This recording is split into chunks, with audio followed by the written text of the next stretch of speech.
నమస్కారం, welcome to Suman TV. నేను గీతాంజలి. ముందుగా అందరికీ దేవి శరన్నవరాత్రుల శుభాకాంక్షలండి. ఇవాళ 5వ రోజు.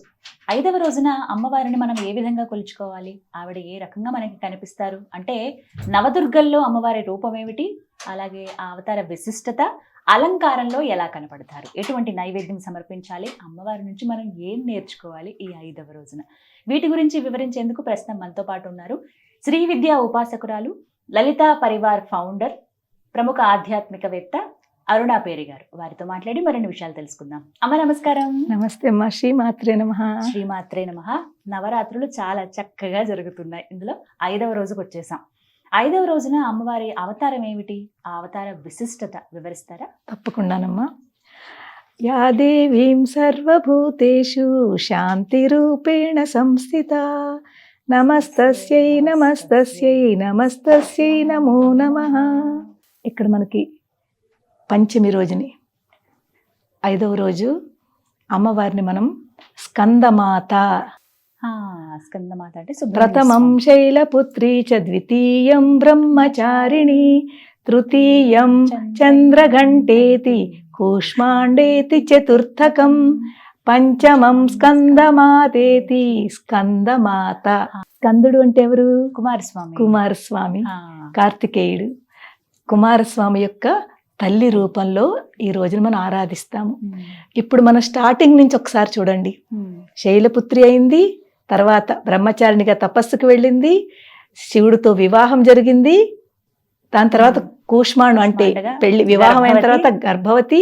ఎంత చక్కగా మనకి నవరాత్రులు ఎలా వస్తున్నాయి, దాని వెనకాల తత్వం అర్థం చేసుకుంటే చాలమ్మా మనకి. ఇప్పుడు ఏమిటి, అమ్మవారు గర్భిణి అయిన తర్వాత చక్కటి కుమారస్వామికి తల్లి అయ్యారు. ఆవిడ చేతిలో 4 చేతులు ఉంటాయి.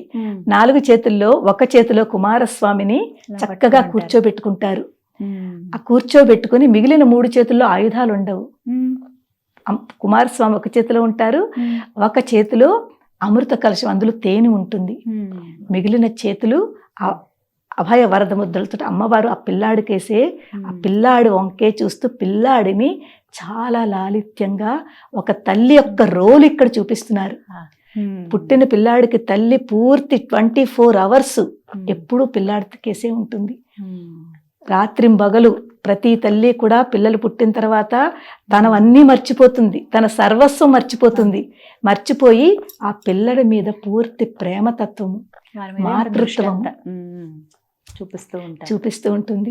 మనకు లలితా సహస్రంలో ఉంది కదా, కుమారగణనాథాంబ తుష్టి పుష్టి మతి ధృతి. కుమార గణనాథాంబ, కుమారస్వామి. గణ అంటే గణనాథుడు ఎవరు? విఘ్నేశ్వరుడు.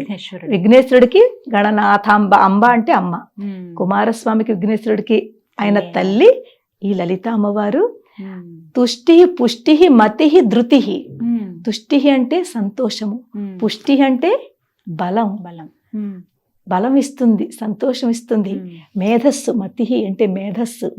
ధృతి అంటే చక్కటి మనకి ఏంటంటారు, స్థిరత్వం, ఫోకస్, స్థిరత్వం. ఈ రోజుల్లో చాలా మందికి స్థిరత్వమే తక్కువ. చాలా మందికి చాలా గమ్మునుగా వాళ్ళకి టెంపర్ లూజ్ చేసుకుంటారు, స్థిరత్వం తక్కువ, ఫోకస్ తక్కువ. తర్వాత ఏమో వాళ్ళు కాన్సన్ట్రేషన్ ఈ రోజుల్లో పిల్లలకి తక్కువగా ఉంటుంది. వాళ్ళు రెస్ట్లెస్ అయిపోతూ ఉంటారు. తొందరగా దీని తర్వాత ఇది, దీని తర్వాత ఒకదాని తర్వాత స్టెబిలిటీ ఉండట్లేదు. తో ఎవరైతే ఇలాగుంటారో, నిజం చెప్పాలంటే కుమారస్వామి ఈ అమ్మవారిని మనం తలుచుకుంటే, స్కందమాత మనలో ఆ స్థిరత్వం తీసుకొస్తుంది, మనకు బలాన్ని ఇస్తుంది, మనకి ధైర్యాన్ని, సంతోషాన్ని ఇస్తుంది అనమాట.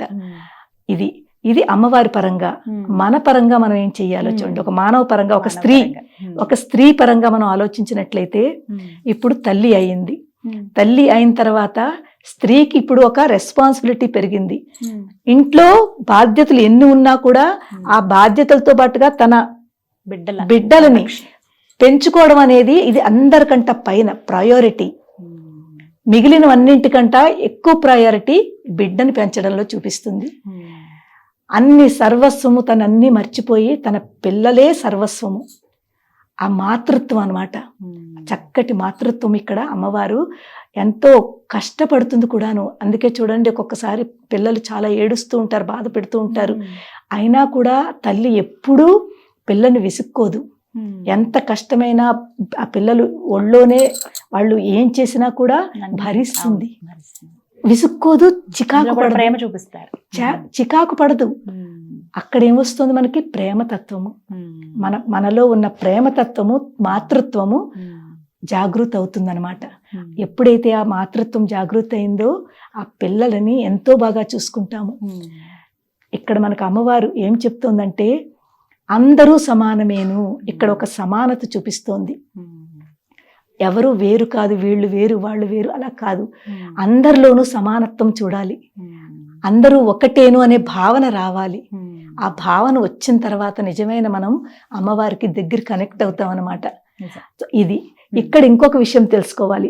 ఇక్కడ శివ పరివారం గురించి మనం అర్థం చేసుకోవాలి. శివ పరివారం ఎవరెవరు? శివుడు, పార్వతీదేవి, కుమారస్వామి, వినాయకుడు. వాళ్ళ వాహనాలు చూడండి ఒకసారి. శివుడు ఏం పెట్టుకుంటారు?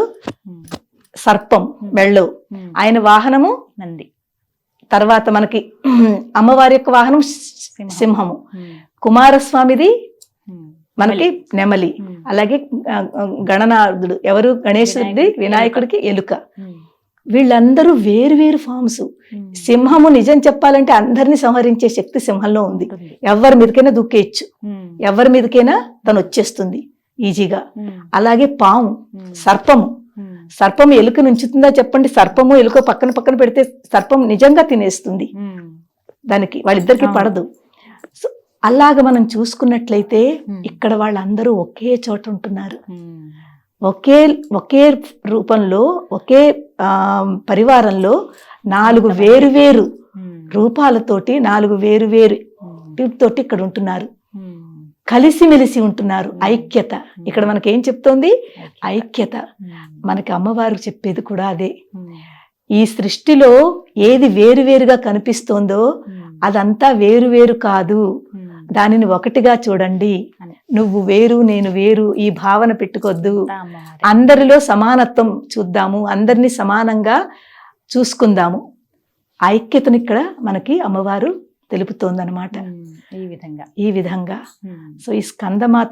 ఇంకొక విషయం ఏంటంటేనమ్మా, స్కందుడు అంటే కుమారస్వామి కదా, చాలా పవర్ఫుల్. అతను సేనాధిపతి అన్నమాట. కొంతమందికి ఈ ఎవరైతే పిల్లలు పుట్టని వాళ్ళు, తర్వాత సరిగ్గా టైంకి పెళ్ళవ్వకుండా చాలా లేట్ అవుతున్న వాళ్ళు ఈ కుమారస్వామిని చాలా పూజిస్తారు. మనకి ఆంధ్రాలో, తర్వాత మన భారతదేశంలో కొన్ని ఇంపార్టెంట్ మందిరాలు ఉన్నాయి. కుక్కే సుబ్రహ్మణ్యం విన్నారా? కుక్కే సుబ్రహ్మణ్యం. అలాంటి చోటకి వెళ్ళి ఒక రకమైన పూజలు ఉన్నాయి అక్కడ. ఆ పూజలు కనుక చేస్తే తప్పకుండా వాళ్ళకి ఫలిస్తుంది. అంటే కుమారస్వామి అంత పవర్ఫుల్ అన్నమాట. ఇక్కడ మనకు అమ్మవారు కుమారస్వామి స్కందమాత కింద వచ్చిందంటే మనకి కుమారస్వామి లాంటి ఒక చక్కటి తత్వాన్ని మనకి ఇస్తోంది. మనం దాన్ని అర్థం చేసుకుని, మనం ఆ తత్వాన్ని అర్థం చేసుకుని, ఆ ధైర్యము, ఆ శక్తి, ఆ పవరు మనం కూడా మనలోకి తెచ్చుకోవాలి, పొందగలగాలి. ఇక్కడ మరి అలంకారాలలో 5వ రోజు ఎలా కనబడతారమ్మా? ఇక్కడ అలంకారాల్లో కొన్ని చోట్ల మనకి చండికాదేవి కింద చేస్తారు. చాముండా చండిక కదా మనకి లలితా శాస్త్రంలో ఉంది. అపర్ణ చండిక చండముండా సురనిషూదిని. చండిక చండముండా అనే అసురులని అమ్మవారు చంపింది కాబట్టి ఆవిడ పేరు చాముండా చండిక అని పేరు వచ్చింది. ఈ చండికాదేవిని చక్కగా పూజిస్తారు. చాలా అమ్మవారిని ఎంతో వైభవంగా, మనకి నార్త్ సైడ్ లో అది అయితే చాలా చాలా వేరుగా చక్కగా అలంకరిస్తారు. అలాగే మనకి సౌత్ సైడ్ లో కూడా చాలా చక్కగా అలంకరిస్తారు. అమ్మవారికి కూడా దద్దోజనము అది అంటే చాలా ఇష్టం అన్నమాట. అల్లంగారెలు, దద్దోజనము ఇలాంటివి నైవేద్యం కింద పెడతారు. ఆ ప్రసాదం అందరూ స్వీకరిస్తారు. మరి ఆ రోజు పఠించవలసినటువంటి మంత్రం ఓం శ్రీ చండికాయై నమః.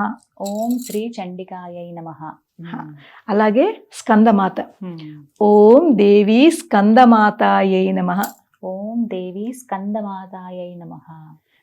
మన స్కందమాతానికి తలుచుకుంటున్నాం, ఇక్కడ చండికాదేవిని తలుచుకుంటున్నాము. ఇలాంటి మనకి శివ పరివారంలో ఉన్న అందరూ కలిసిమెలిసి ఎలా ఉండాలి అన్నది ఒకటి తెలుసుకుంటున్నాము. అలాగే మనం అక్కడ తెలుసుకోవడమే కాదు, జస్ట్ వినడము కాదు, మనం మన పరివారంలో కూడా అలాగే ఉండాలి, అందరితోటి కలిసిమెలిసి ఉండాలి, అందరికీ కూడా ఏకత్వం సమానత్వం చూపించాలి, ఆ క్వాలిటీ మనం తెచ్చుకోవాలి మనలో. ఇది ఇక్కడ మనకు అమ్మవారు చెప్తోంది. ఈ విధంగా ఆ రోజు ఇంకా ఏమన్నా నియమాలు అంటూ ఏమన్నా ఉంటాయమ్మా ఆ రోజు ప్రత్యేకంగా? నియమాలంటేనమ్మా నవరాత్రుల్లో మనం రోజు ఎలా చేస్తున్నామో అంతేనమ్మా.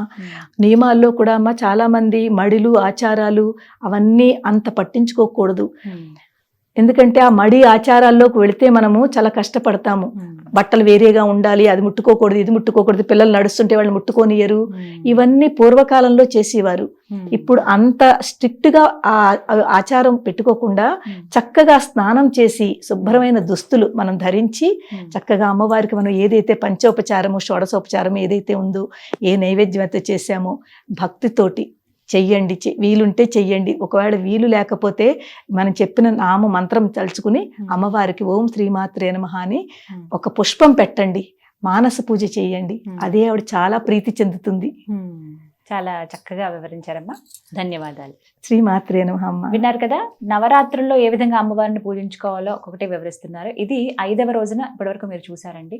మిగతా రోజుల్లో కూడా ఏ విధంగా అమ్మవారిని పూజించాలో తెలుసుకోవాలంటే దీనికి సంబంధించిన వీడియోస్ అన్నీ కూడా ఉంటాయి. మీరు అవి కూడా చూసి ఎలా కొలుచుకోవాలి అమ్మవారిని తెలుసుకుని చక్కగా పూజించుకోండి. ఇది వాటి వీడియో. నమస్కారం.